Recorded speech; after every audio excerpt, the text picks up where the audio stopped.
ভালো ভালো বুঝাইছিলাম মরা বাপের মূর্তি বানায়েন না, ভালো হবে না। মানুষটা মারা গেছে এবং তাকে আমরা মুসলমানই মনে করি, কাজেই তার মূর্তি বানায় আল্লাহর সামনে তাকে লজ্জিত করেন না, জনগণের সামনে তাকে অপমান করার ব্যবস্থা করেন না। কথাটা ভালো লাগলো না আমাদের। আমার বিরুদ্ধে তিনি ক্ষিপ্ত হলেন, জাতীয় সংসদে তিনি আমার বিরুদ্ধে কথা বললেন, তার গোটা রাষ্ট্রযন্ত্রকে আমার বিরুদ্ধে লেলিয়ে দিলেন।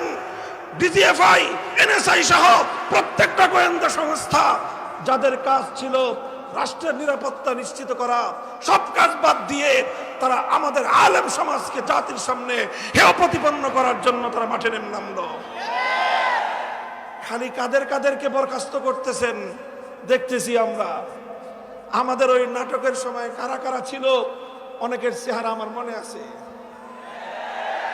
কারা কারা আদালতে আমাকে উঠানোর সময় আমার আইনজীবীকে পর্যন্ত হুমকি দিয়ে আদালতের কাঠগড়ে আসতে দেন নাই, চেহারাগুলো আমার মনে আছে। আদালতে থাকবে বিচারক আর আইনজীবীরা।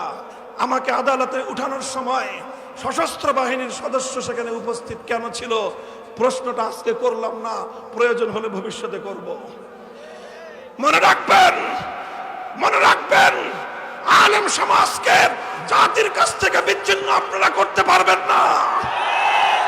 কারণ উলামায়ে কেরাম আল্লাহর জন্য কাজ করেন, আল্লাহর দ্বীনের জন্য কাজ করেন, হকের ঝান্ডা সমুন্নত করার জন্য কাজ করেন। জীবনের পরোয়া করার সময় নাই।